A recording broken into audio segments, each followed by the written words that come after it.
Non, je n'ai pas déménagé, c'est juste que je ne suis pas chez moi, ce décor ne va pas rester, mais j'avais quand même très envie de vous faire une vidéo sur le Rainbow Challenge qui commence justement ces jours-ci, et j'allais pas faire la vidéo le 15 février, hein, clairement. Bonjour tout le monde, donc on se retrouve pour un nouveau challenge qui s'appelle le Rainbow Challenge, lancé par Cordelia. Et bon, si vous êtes abonné depuis quelque temps à la chaîne, vous vous dites peut-être que un challenge sur des livres LGBT, c'est légèrement dans ce que je lis d'habitude, à tel point que en fait on se demande si c'est encore un challenge, parce qu'en fait je vais juste lire les livres qui étaient dans ma palle et qui étaient prévus, hein, je vais être très honnête avec vous, et en plus je les ai classés absolument n'importe comment dans les catégories, mais je trouvais quand même que c'était une vraiment bonne occasion. D'habitude je fais pas trop des vidéos pales, mais j'avais envie de la partager celle-là, pour les gens qui cherchent des idées de lecture pour ces 2 mois, qui mettent donc en avant les lectures avec des personnages LGBT. Et je vais tout de suite vous présenter ça quand même dans l'ordre des catégories, parce que bon, j'ai essayé de faire un truc. Et je vous mets aussi tous les liens si jamais vous avez envie de partager aussi, rejoindre le groupe Facebook ou ce genre de choses. Vous êtes les bienvenus, il est encore temps de participer. La première catégorie, il s'agit d'au fond du placard. Alors ça peut parler notamment de personnages qui sont dans le placard comme son nom l'indique et qui vont faire face à des problématiques de coming out, mais ça on le rencontre du coup je pense plus dans la romance contemporaine, et vous savez que je lis assez peu de romances contemporaines, hein, clairement, donc je vais plutôt tricher en prenant le thème bonus qu'avait proposé Cordelia, c'est-à-dire parler de fantasy, parce que placard, Narnia, fantasy, tout ça, ouais, c'est un peu tordu, mais j'ai quand même des bouquins à vous présenter sur le sujet. Alors le premier, il s'agit des Illusions de Saveloir de Manon Fargeton, alors que j'ai en numérique, donc je peux pas vous le montrer. Et en fait, pour tout vous dire, je ne suis pas totalement sûre qu'il y ait des personnages LGBT dedans, c'est-à-dire que dans L'Héritage des Rois Passeurs, qui est un autre livre dans le même univers, je sais qu'il y a une héroïne qui aime les femmes, alors je sais pas si elle est lesbienne ou bi, mais en tout cas elle aime les femmes. Et en fait, je suis pas sûre que dans Les Illusions de Saveloir, le même problème se pose. Il me semble, si j'ai bien suivi, que c'est un univers où il y a des mages qui sont principalement des femmes et qui sont assez puissantes, sont rejetées par la société parce qu'elles sont pas censées être femmes et puissantes, et donc elles vont se retrouver pour, justement, à Saveloir, il me semble. Et après, je sais pas, j'espère qu'elles vont faire la révolution, mais très honnêtement, j'ai pas trop fait de recherches sur ce bouquin, mais je vous dirai ce que j'en pense quand je l'aurai lu. Le deuxième bouquin dans cette catégorie, ça a l'air d'être aussi de la fantasy assez classique. J'avoue qu'il traînait un peu dans ma palle, j'étais pas trop sûre de le lire parce que c'est pas tout à fait ce que je lis d'habitude. Donc il s'agit de Bâton de cèdre de Sébastien Bernadotte, que j'ai découvert aux Imaginales il y a 2 ans, je crois. Qui raconte l'histoire d'un jeune homme qui, à la mort de son père, découvre que c'est un sorcier qui appartient à une caste mystérieuse, ou je sais pas, un truc dans le genre, et il y a des gens qui essayent de l'assassiner, jusqu'à ce qu'il rencontre un beau jeune homme mystérieux qui va l'aider à survivre, à moins qu'il y ait une histoire de trahison, ou je sais pas quoi. Voilà, c'est vrai que c'est ce genre d'histoire paranormale avec de la romance au milieu, c'est pas forcément ma came, mais c'est un one-shot, et c'est aussi l'occasion de les challenges quand même. Si on met pas un peu de défi, c'est pas vraiment des challenges. Donc je vais le lire et je vous dirai pareil ce que j'en pense. Le deuxième thème, il s'agit de Sous les paillettes, la rage, et je l'ai pris assez littéralement, je crois, quand même. Normalement, c'est plus tout ce qui va parler de militantisme, de rébellion, et de gens qui vont ne pas être d'accord avec, on va dire, la norme cis et hétéronormée. Et je vais parler, par exemple, je vais enfin lire La Symphonie des Abysses de Carina Rosenfeld, qui est un bouquin de young adult dont vous avez probablement déjà entendu parler, parce qu'en plus Carina Rosenfeld, elle est assez connue, c'est dans la collection R, donc c'est pareil, c'est pas une petite maison d'édition. Et apparemment, ce bouquin, ça faisait longtemps que je voulais le lire, parce que les gens utilisent le pronom Yel pour les personnages qui, il me semble, ne choisissent pas leur genre avant un certain temps ou un certain âge, et du coup, pour parler des gens neutres, l'autrice utilise le pronom Yel, comme quoi ce n'est pas impossible, même si certains éditeurs y mettent un peu de mauvaise volonté, on va pas se le cacher. Et donc voilà, ça parle, c'est un très young adulte, c'est-à-dire des ados qui sont dans des sociétés oppressives et qui sont pas d'accord avec l'ordre établi, et du coup, ils vont dire qu'ils sont pas d'accord et faire la révolution, il me semble. J'ai aussi pensé aux gens qui aiment les livres avec des images, puisqu'on va aussi parler de manga dans cette sélection. Alors Ecladam, je vous en ai déjà parlé sur la chaîne quand j'avais fait une vidéo sur principalement les shoujo des éditions Akata, même si bon, je le répète, c'est plutôt un seinen, hein, ça aborde des sujets assez durs, et il y a beaucoup de scènes de LGBT-phobie d'une manière générale, donc voilà, si vous attendez une petite lecture mignonne et safe, ne lisez pas spécialement Ecladam.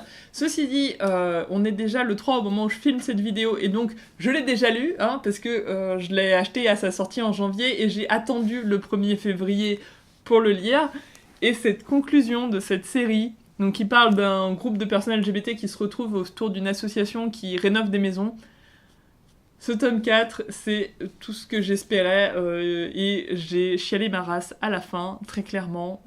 Donc voilà, c'est tout ce qu'on demande à un manga, hein, de prendre notre petit Kokoro et de le briser en 1000 morceaux. Non, vraiment, lisez Ecladam, c'est super. Le troisième thème, il s'agit de Triangle Rose, donc le triangle rose que portaient les homosexuels dans les camps de concentration de l'Allemagne nazie, donc c'est pareil, un sujet joyeux. Et là, on va plutôt parler de romans historiques, donc, ou éventuellement de romans qui se passent dans l'Allemagne nazie. Et par effet de bord aussi, ça fait penser au logo d'Act Up, donc de romans ou de mangas ou etc. qui parlent du sida. Et c'est le cas du premier roman que je vais vous présenter dans cette catégorie, Rivage des Intouchables de Francis Berthelot. Alors Francis Berthelot, j'avais très envie de le découvrir parce que vous savez que j'aime beaucoup Estelle Faye et j'arrête pas d'en parler sur la chaîne. Et elle est fan, elle, de Francis Berthelot. Elle dit tout le temps, à chaque intervention, qu'il faut lire cet auteur. Donc je vais lire Rivage des Intouchables, qui apparemment, c'est de la SF, hein, et ça parle par métaphore des années SIDA. Donc voilà, c'est pour ça que je le mets dans ce thème. C'est un petit roman, donc, et c'est quand même un classique de la SF des années 90. Donc voilà, c'est la bonne occasion de le lire. Un autre roman que j'ai prévu de piquer à ma sœur et que j'ai oublié de lui prendre, il s'agit de Royaume de vent et de colère de Jean-Laurent Del Socorro. Jean-Laurent Del Socorro, dont j'ai déjà parlé dans ma vidéo sur Boudica, comme quoi je suis en boucle apparemment sur toujours les mêmes auteurs, mais bon, bref, Boudica, j'en avais déjà parlé en plus dans un littéraire queer, donc on reste vraiment dans les mêmes thèmes. Et Royaume de vent et de colère, ça parle du siège de Marseille au Moyen-Âge, qui apparemment est un événement historique qui est réellement arrivé, dont j'avais personnellement jamais entendu parler. Et là, donc Jean-Laurent Del Socorro fait un roman historique sur cet événement, tout en y ajoutant un petit peu de magie, et je sais que notamment il y a un couple de magiciens qui sont donc 2 hommes, donc voilà, ça rentre dans la thématique LGBT de cette vidéo, mais ça, j'aurais pu aussi le mettre dans Sous les paillettes la rage, parce qu'apparemment ça parle pas mal de révolution et de gens qui sont pas d'accord, justement avec, je crois que c'est un conflit entre la municipalité de Marseille et le pouvoir royal à l'époque. Et voilà, c'est ma came, hein. Forcément, dès que les bouquins ils parlent de révolution, bizarrement ça m'intéresse, hein. Vous l'aurez peut-être remarqué aussi. Le dernier thème, il s'agit de À voile et à vapeur, donc soit parler de steampunk par exemple, ou pourquoi pas de littérature de voyage, ou de plein de trucs, mais là j'avais rien, parce que en steampunk j'ai quelques titres qui me viennent en tête, notamment les romans de Gaël Carriger, mais je les ai déjà lus, donc je vais pas les relire juste pour le challenge. Alors je suis plus partie sur des romans qui parlent, pas qui parlent de bisexualité, mais qui ont des personnages bisexuels. Alors déjà, pour commencer, comme par hasard, 2 romans avec des vampires. Y a-t-il un lien entre vampirisme et bisexualité? J'attends vos avis en commentaire. Le premier, il s'agit de Jeanne A. Debat, Métaphysique du vampire. Voilà, c'est un vampire qui traque les nazis, et il est vraiment pansexuel, mais genre, vraiment, tant que c'est consentant et vivant, je crois que ça lui va. Ce personnage est un petit peu chelou. J'avais commencé à lire les premiers chapitres, et vraiment, ouais, non, ce personnage était carrément bizarre. Mais Jeanne Adeba, ça fait longtemps que j'ai envie de la découvrir. C'est quand même une meuf qui dit plein de trucs intéressants sur l'ASF. Ça devrait être sympa. Et un bouquin dont j'ai déjà parlé, mais que j'ai pas lu dans un précédent challenge, c'est une autobiographie transsexuelle avec des vampires de Lizzie Krodegger. Et en fait, je suis pas sûre qu'il y ait des personnages bi. Non, ouais, si je l'ai mis dans cette catégorie, c'est pas parce qu'il y a des personnages bi, mais c'est parce que je me suis dit vapeur, moto. Apparemment, il y a des motards. Les motos, quand ça roule, ça fait de la fumée, vapeur. Je me suis dit, en fait, je savais pas où le foutre, ce roman, et du coup, je l'ai mis dans cette catégorie pour des raisons complètement débile. Je vous avais dit que j'avais fait n'importe quoi avec les catégories. Bref, une autobiographie transsexuelle avec des vampires, voilà, ça a l'air d'être des bikeuses lesbiennes transsexuelles qui tabassent des vampires, donc ça a l'air cool. Ou je sais pas, peut-être que les bikeuses transsexuelles c'est des vampires. Je vous dirai, mais a priori Lizzie Krodegger c'est sympa, il y a des explosions et on se marre bien. Donc voilà, j'ai hâte. Et pour parler de trucs mignons pour finir, j'avais envie de vous présenter Anna No Breath, que j'ai déjà lu aussi. Bizarrement, j'ai déjà lu les mangas, hein, mais ça va plus vite à lire quand il y a des images, on va dire. C'est une série en 2 tomes qui est terminée et qui est une série française, et même si voilà, c'est au format manga. Et c'est tout mignon, et je l'ai mis là-dedans parce que je considère que l'héroïne, Azami, est bisexuelle, puisque au début de l'histoire, elle est là en mode oui, moi je vais rencontrer le prince charmant, et je veux me maquiller avec un garçon, etc. Et elle tombe amoureuse d'un certain Gwen, qui se trouve être en fait une fille, enfin, ou un personnage non binaire, c'est pas forcément très clair, mais peut-être que je vous reparlerai du sujet à un moment ou à un autre. Et du coup, bon, elles vont tomber amoureuses, et après c'est leur petite histoire d'amour, de petite romance lycéenne, hein, voilà, c'est tout mignon, tout choupi. Vous attendez pas là par contre à des explosions et à des bikeuses, très clairement on n'est pas dans le même registre, mais voilà, moi j'ai bien aimé, c'est choupi, et j'aime bien le dessin, c'est vraiment tout mignon.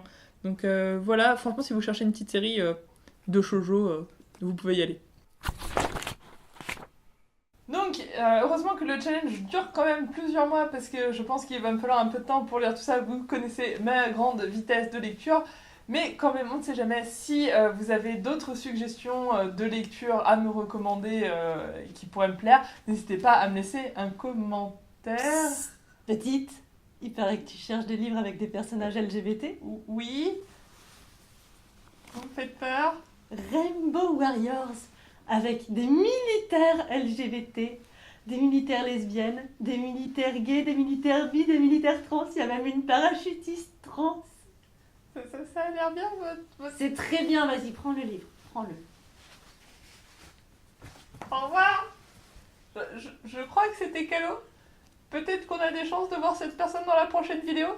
Je dis ça, je dis rien, n'hésitez pas à rester dans le coin. Puis moi, d'ici là, je vous dis bye bye. Ciao.